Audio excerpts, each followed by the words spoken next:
مرحبا یا مصطفیٰ، مرحبا یا مصطفیٰ، مرحبا یا مصطفیٰ، مرحبا مرحبا مرحبا مرحبا یا رسول اللہ، مرحبا مرحبا یا رسول اللہ۔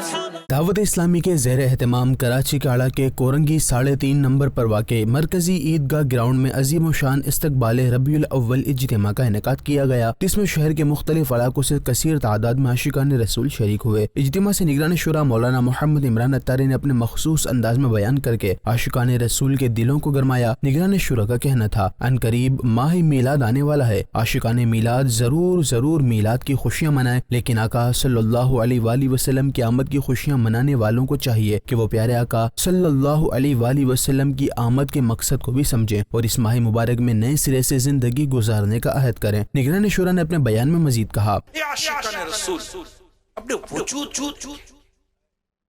اس وجود پر اس مصطفیٰ کریم جس کا جشن ولادت مناتے ہم اس کی سنت اپنی آنکھوں کا جائزہ ہے، اپنے کردار کا جائزہ ہے، اپنے گھروں کا جائزہ ہے۔ 27 سفر اب انشاءاللہ عین قریب ماہ میلاد آج نیت نہ کر لیں،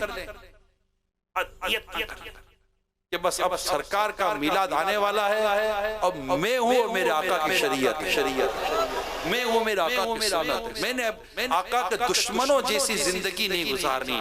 مولانا محمد عمران اتاری نے استقبال ربیع الاول اجتماع سے بیان کرتے ہوئے کہا، آج معاشرے میں ہر طرف ملاوٹ، جھوٹ، غیبت، بہتان، وعدہ خلافی، دھوکہ دہی، افراتفری اور لڑائی جھگڑے کے مناظر ہی نظر آتے ہیں۔ آج مسلمان ایک اور نیک بن جائیں، اسلامی تعلیمات کا مطالعہ کریں اور اپنی زندگی شریعت کے مطابق گزاریں تو ہمارا یہ معاشرہ امن کا گہوارہ بن جائے گا۔ نگران شورا کا مزید کہنا تھا، مسلمان جہاں بھی اپنی عزت اور اپنی ڈگنیٹی اور اپنی انٹیگریٹی، اپنی موڈیسٹی کے ساتھ رہتا ہے، اپنے وقار، اپنے معیار، اپنی حیا کے ساتھ مسلمان اپنی زندگی گزارتا ہے، اپنے کردار کو برباد نہیں کرتا۔ دنیا بھر میں کہیں بھی جائیں، کسی بھی ملک میں جائیں، میری درخواست ہے سب سے، پیارے مصطفیٰ کریم صلی اللہ علیہ وسلم کے کردار پر عمل کریں، جھوٹ نہ بولیں، دھوکے نہ دیں، بددیانتی نہ کریں، امانت ادا کریں، وعدہ پورا کریں۔ مولانا محمد عمران اتاری نے سود سے متعلق بیان میں کہا، آج دنیا بھر میں بہت وسیع بنیادوں پر سودی نظام بنا دیا گیا ہے، جبکہ سود معیشت کو کھا جاتا ہے۔ یاد رکھیں، جہاں سود ہے وہاں برکت کبھی نہیں آ سکتی۔ کوئی بھی گھر، فرد، ادارہ، انڈسٹری یا مملکت اگر برکت چاہتے ہیں تو انہیں اپنے اندر سے سود کو نکالنا ہوگا۔ انہوں نے مزید کہا، اس وقت دنیا میں معیشت، اسپیشلی مسلمان معاشی طور پر بڑے پریشان ہیں۔ نبی پاک صلی اللہ علیہ وسلم نے سود سے میں منع کیا۔ سود یہ معیشت کو کھا جاتا ہے۔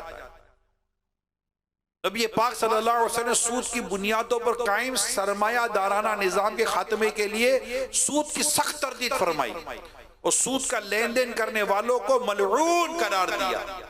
جو بھی گھر، ادارہ، مملکت، معیشت، انڈسٹری اگر اپنے رزق میں، اپنے مال میں، اپنے اس میں برکت چاہتی ہے، کوئی بہتر راستہ چاہتی ہے، اس کو سب سے پہلے اپنے اندر جو سود کو نکالنا پڑے گا۔